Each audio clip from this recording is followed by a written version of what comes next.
Part 3. Epistemological Problems of History. Chapter 9. The Concept of Historical Individuality. 1. The Ultimate Given of History. The human search for knowledge cannot go on endlessly. Inevitably, sooner or later, it will reach a point beyond which it cannot proceed. It will then be faced with an ultimate given, a datum that man's reason cannot trace back to other data.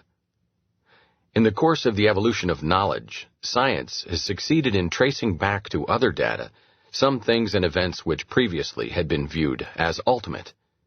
We may expect that this will also occur in the future. But there will always remain something that is for the human mind an ultimate given, unanalyzable, and irreducible. Human reason cannot even conceive a kind of knowledge that would not encounter such an insurmountable obstacle. There is, for man, no such thing as omniscience. In dealing with such ultimate data, history refers to individuality. The characteristics of individual men, their ideas and judgments of value as well as the actions guided by those ideas and judgments, cannot be traced back to something of which they would be the derivatives. There is no answer to the question why Frederick II invaded Silesia except because he was Frederick II. It is customary, although not very expedient, to call the mental process by means of which a datum is traced back to other data rational. Then an ultimate datum is called irrational. No historical research can be thought of that would not ultimately meet such irrational facts. Philosophies of history claim to avoid referring to individuality and irrationality. They pretend to provide a thoroughgoing interpretation of all historical events. What they really do is relegate the ultimate given to 2 points of their scheme, to its supposed beginning and its supposed end. They assume that there is, at the start of history, an unanalyzable and irreducible agency, for example, Geist in the system of Hegel, or the material productive forces in that of Marx. And they further assume that this prime mover of history aims at a definite end, also unanalyzable and irreducible, for instance, the Prussian state of about 1825, or socialism. Whatever one may think about the various systems of philosophy of history, it is obvious that they do not eliminate reference to individuality and irrationality. They merely shift it to another point of their interpretation. Materialism wants to throw history overboard entirely. All ideas and actions should be explained as the necessary outcome of definite physiological processes. But this would not make it possible to reject any reference to irrationality. Like history, the natural sciences are ultimately faced with some data defying any further reduction to other data, that is, with something ultimately given. 2. The role of the individual in history. In the context of a philosophy of history, there is no room left for any reference to individuality, other than that of the prime mover and his plan determining the way events must go. All individual men are merely tools in the hand of ineluctable destiny. Whatever they may do, the outcome of their actions must necessarily fit into the preordained plan of Providence. What would have happened if Lieutenant Napoleon Bonaparte had been killed in action at Toulon? Friedrich Engels knew the answer. Another would have filled the place. For the man has always been found as soon as he became necessary. Necessary for whom and for what purpose? Obviously for the material productive forces to bring about, at a later date, socialism. It seems that the material productive forces always have a substitute at hand, just as a cautious opera manager has an understudy ready to sing the tenor's part in case the star should catch a cold.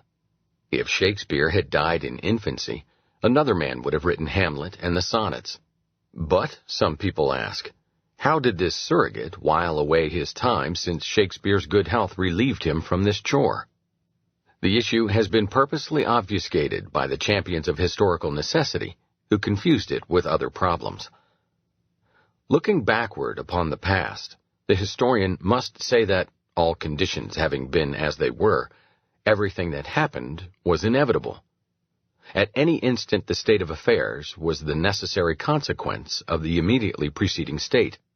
But among the elements determining any given state of historical affairs, there are factors that cannot be traced back further than to the point at which the historian is faced with the ideas and actions of individuals. When the historian says that the French Revolution of 1789 would not have happened if some things had been different, he is merely trying to establish the forces that brought about the event and the influence of each of these forces.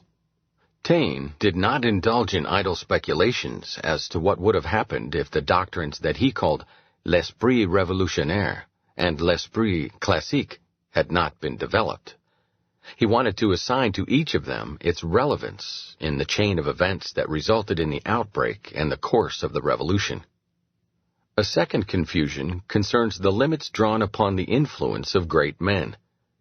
Simplified accounts of history, adapted to the capacity of people slow of comprehension, have presented history as a product of the feats of great men.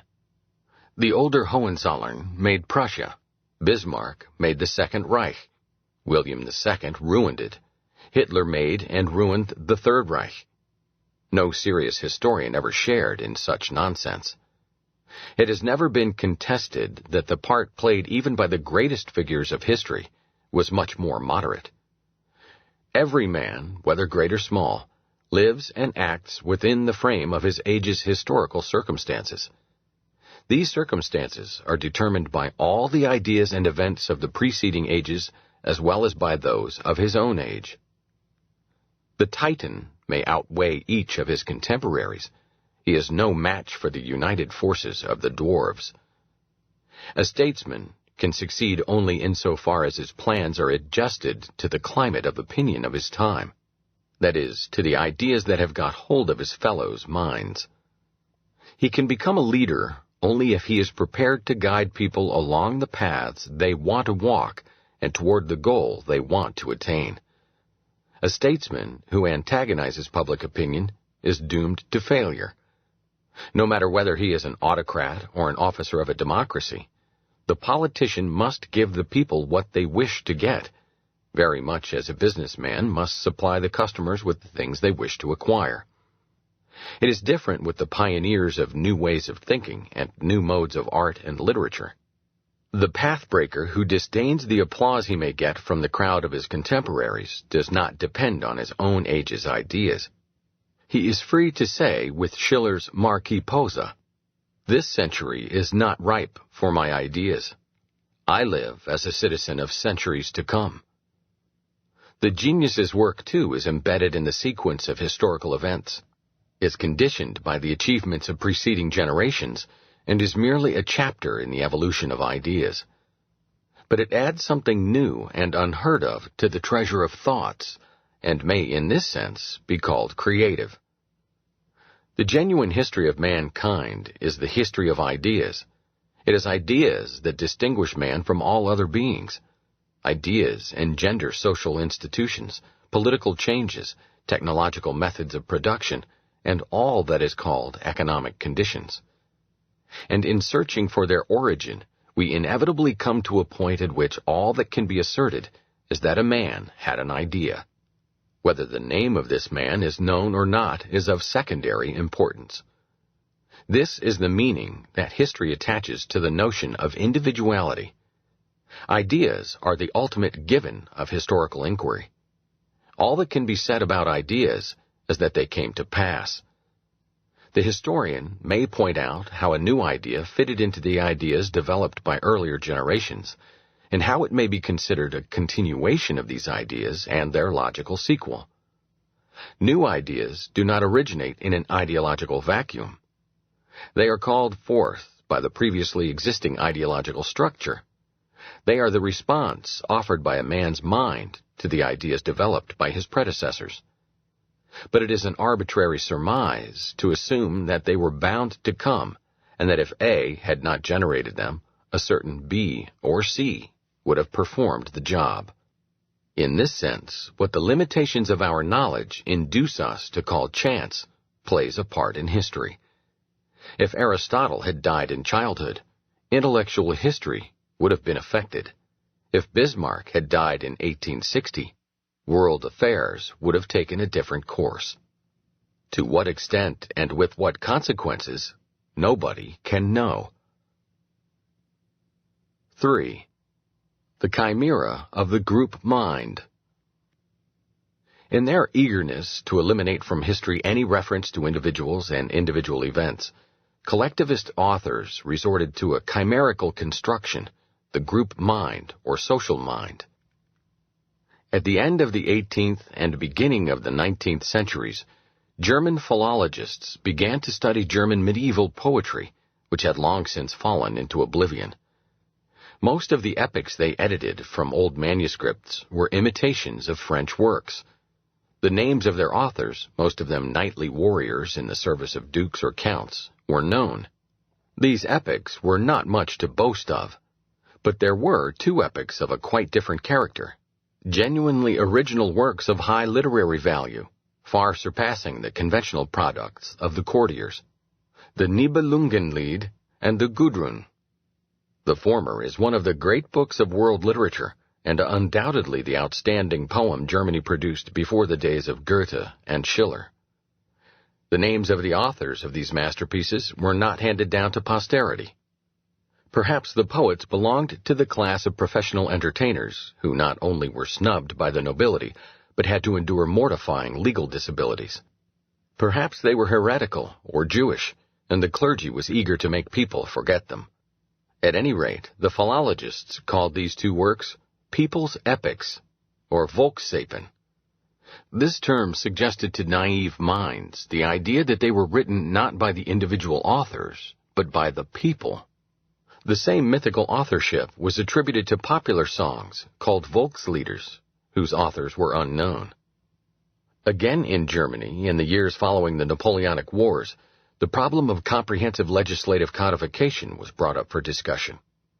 In this controversy, the historical school of jurisprudence, led by Savigny, denied the competence of any age and any persons to write legislation.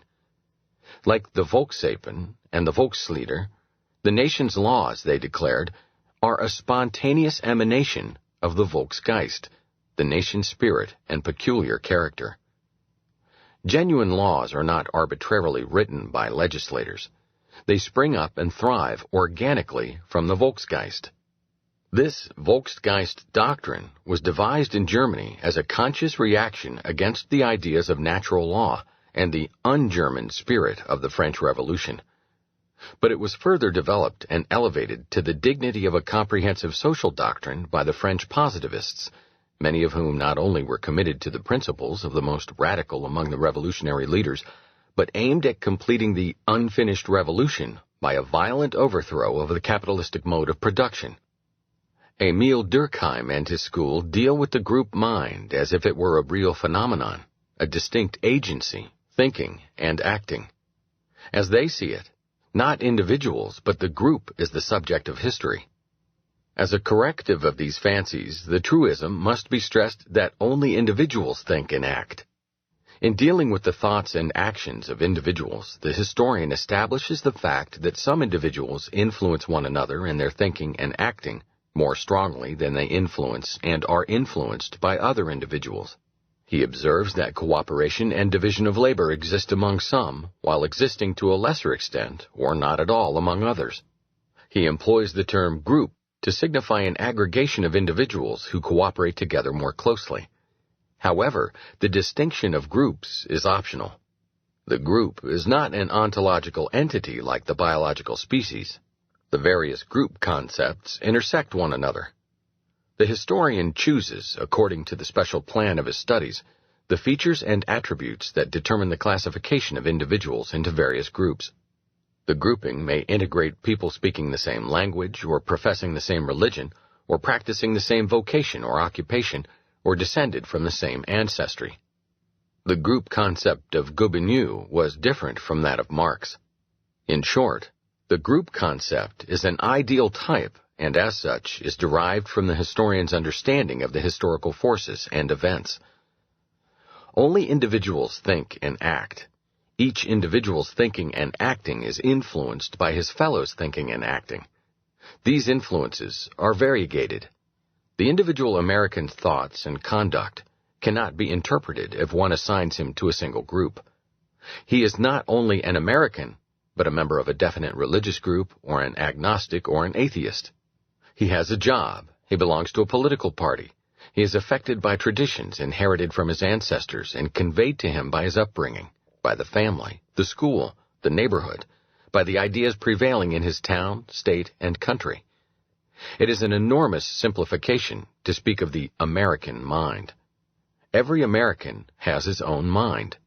It is absurd to ascribe any achievements and virtues or any misdeeds and vices of individual Americans to America as such. Most people are common men. They do not have thoughts of their own. They are only receptive. They do not create new ideas. They repeat what they have heard and imitate what they have seen. If the world were peopled only by such as these, there would not be any change and any history. What produces change is new ideas and actions guided by them. What distinguishes one group from another is the effect of such innovations. These innovations are not accomplished by a group mind. They are always the achievements of individuals. What makes the American people different from any other people is the joint effect produced by the thoughts and actions of innumerable uncommon Americans. We know the names of the men who invented and step-by-step perfected the motor car. A historian can write a detailed history of the evolution of the automobile. We do not know the names of the men who, in the beginnings of civilization, made the greatest inventions, for example, lighting a fire. But this ignorance does not permit us to ascribe this fundamental invention to a group mind. It is always an individual who starts a new method of doing things, and then other people imitate his example. Customs and fashions have always been inaugurated by individuals and spread through imitation by other people. While the group mind school tried to eliminate the individual by ascribing activity to the mythical Volksgeist, the Marxians were intent on the one hand upon depreciating the individual's contribution, and on the other hand upon crediting innovations to common men. Thus Marx observed that a critical history of technology would demonstrate that none of the 18th century's inventions was the achievement of a single individual. What does this prove? Nobody denies that technological progress is a gradual process, a chain of successive steps performed by long lines of men, each of whom adds something to the accomplishments of his predecessors. The history of every technological contrivance, when completely told, leads back to the most primitive inventions made by cave dwellers in the earliest ages of mankind. To choose any later starting point is an arbitrary restriction of the whole tale. One may begin a history of wireless telegraphy with Maxwell and Hertz, but one may as well go back to the first experiments with electricity, or to any previous technological feats that had necessarily to precede the construction of a radio network. All this does not in the least affect the truth that each step forward was made by an individual and not by some mythical impersonal agency. It does not detract from the contributions of Maxwell, Hertz, and Marconi to admit that they could be made only because others had previously made other contributions. To illustrate the difference between the innovator and the dull crowd of routinists who cannot even imagine that any improvement is possible, we need only refer to a passage in Engels' most famous book. Here, in 1878, Engels apodictically announced that military weapons are now so perfected that no further progress of any revolutionizing influence is any longer possible. Henceforth, all further technological progress is by and large indifferent for land warfare. The age of evolution is in this regard essentially closed. This complacent conclusion shows in what the achievement of the innovator consists. He accomplishes what other people believe to be unthinkable and unfeasible. Engels, who considered himself an expert in the art of warfare, liked to exemplify his doctrines by referring to strategy and tactics. Changes in military tactics, he declared, are not brought about by ingenious army leaders. They are achievements of privates who are usually cleverer than their officers. The privates invent them by dint of their instincts, and put them into operation in spite of the reluctance of their commanders. Every doctrine denying to the single paltry individual any role in history must finally ascribe changes and improvements to the operation of instincts. As those upholding such doctrines see it, man is an animal that has the instinct to produce poems, cathedrals, and airplanes. Civilization is the result of an unconscious and unpremeditated reaction of man to external stimuli. Each achievement is the automatic creation of an instinct with which man has been endowed especially for this purpose. There are as many instincts as there are human achievements. It is needless to enter into a critical examination of this fable invented by impotent people for slighting the achievements of better men and appealing to the resentment of the dull. Even on the basis of this makeshift doctrine, one cannot negate the distinction between the man who had the instinct to write the book on the origin of species and those who lacked this instinct. 4. Planning history. Individuals act in order to bring about definite results. Whether they succeed or not depends on the suitability of the means applied and the response their actions encounter on the part of fellow individuals. Very often, the outcome of an action differs considerably from what the actor was eager to achieve. The margin within which a man, however great, can act successfully is narrow. No man can through his actions direct the course of affairs for more than a comparatively short period of the future, still less for all time to come. Yet every action adds something to history, affects the course of future events, and is in this sense a historical fact. The most trivial performance of daily routine by dull people is no less a historical datum than is the most startling innovation of the genius. The aggregate of the unvarying repetition of traditional modes of acting determines, as habits, customs, and mores, the course of events. The common man's historical role consists in contributing a particle to the structure of the tremendous power of consuetude. History is made by men. The conscious intentional action of individuals, great and small, determine the course of events insofar as it is the result of the interaction of all men. But the historical process is not designed by individuals. It is the composite outcome of the intentional actions of all individuals. No man can plan history. All he can plan and try to put into effect is his own actions which, jointly with the actions of other men, constitute the historical process. The Pilgrim Fathers did not plan to found the United States. Of course, there have always been men who planned for eternity. For the most part, the failure of their designs appeared very soon. Sometimes their constructions lasted quite a while, but their effect was not what the builders had planned. The monumental tombs of the Egyptian kings still exist, but it was not the intention of their builders to make modern Egypt attractive for tourists and to supply present-day museums with mummies. Nothing demonstrates more emphatically the temporal limitations on human planning than the venerable ruins scattered about the surface of the earth. Ideas live longer than walls and other material artifacts. We still enjoy the masterpieces of the poetry and philosophy of ancient India and Greece, but they do not mean for us what they meant to their authors. We may wonder whether Plato and Aristotle would have approved of the use later ages have made of their thoughts. Planning for eternity, to substitute an everlasting state of stability, rigidity, and changelessness for historical evolution, is the theme of a special class of literature. The utopian author wants to arrange future conditions according to his own ideas and to deprive the rest of mankind, once and for all, of the faculty to choose and to act. One plan alone, namely the author's plan, should be executed and all other people silenced. The author, and after his death his successor, will henceforth alone determine the course of events. There will no longer be any history, as history is the composite effect of the interaction of all men. the superhuman dictator will rule the universe and reduce all other people to pawns in his plans. He will deal with them as the engineer deals with the raw materials out of which he builds, a method pertinently called social engineering. Such projects are very popular nowadays. They enrapture the intellectuals. A few skeptics observe that their execution is contrary to human nature, but their supporters are confident that by suppressing all dissenters they can alter human nature. Then, people will be as happy as the ants are supposed to be in their hills.